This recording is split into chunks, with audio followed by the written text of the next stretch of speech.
Hi boys and girls, it's Mrs. Fong. So today I'm going to read one of my ultimate favorite books of all times. This is Thank You, Mr. Falker by Patricia Polacco. I really hope you enjoy it. It is kind of a long book, so it might be taking a day or two. So it might be part 1, part 2. Okay? All right. I hope you can see who's right here. It's one of our bobcats from school. I brought him home because he had a little cut, so I wanted to sew him up, get him ready to come back to school. So there he is. He's going to enjoy our book too. Okay, here we go.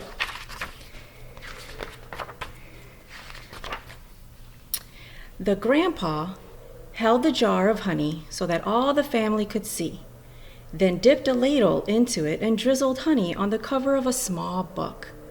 The little girl had just turned 5. "Stand up, little one," he cooed.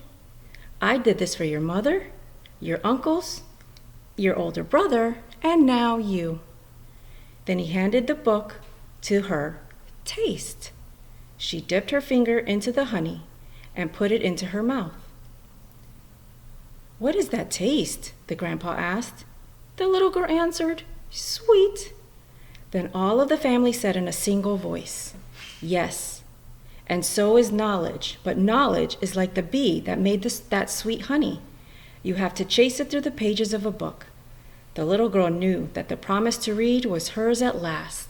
Soon, she was going to learn to read.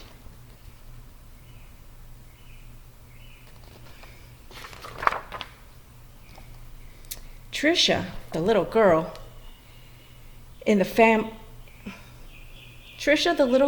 family grew up loving books. Her school teacher mother read to her every night. Her red-headed brother brought his books home from school and shared them. And whenever she visited the family farm, her grandfather or grandmother read to her by the fireplace. When she turned 5 and went to kindergarten, most of all she hoped to read. Each day she saw the kids in the first grade across the hall reading, and before the year was over, some of the kids in her own class began to read. But not Tricia. She still loved being at school because she could draw. The other kids would crowd around her and watch her do her magic with her crayons. "In first grade, you'll learn to read," said her brother.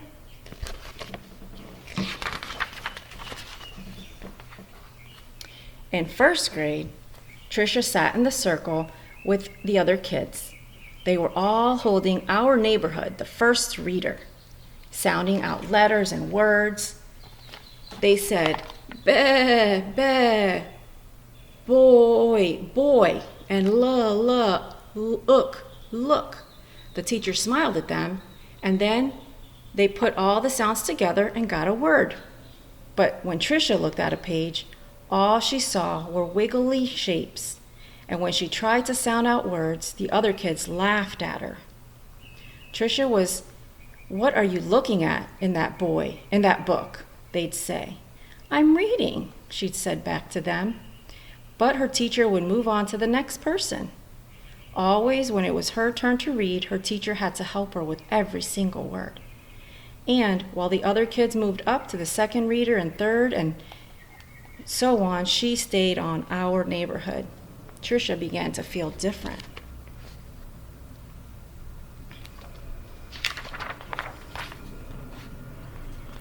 The harder the words got for the little girl, the more time she spent drawing. How she loved to draw, or just sitting and dreaming, or when she could, going for walks with her grandma. One summer day, she and her grandma were walking together in the woods behind their farm. It was twilight. The air was sweet and warm. Fireflies were just coming up from the grass.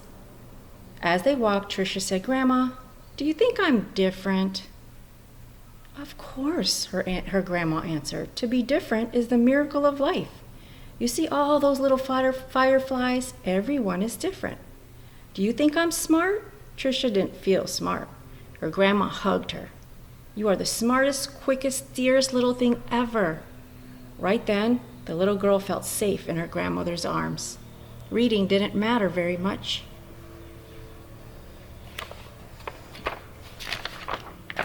So I'm going to stop right here, boys and girls, because it's already been 5 minutes. And that's going to be my part 1. I will put part 2 of this story. And I want you to think about when you first started to learn how to read. It was hard. I can relate a lot to Trisha. Reading was never my strength. And over time, I've practiced and I've gotten better, just like with anything. So we'll see you next time. Say bye, Bobcat.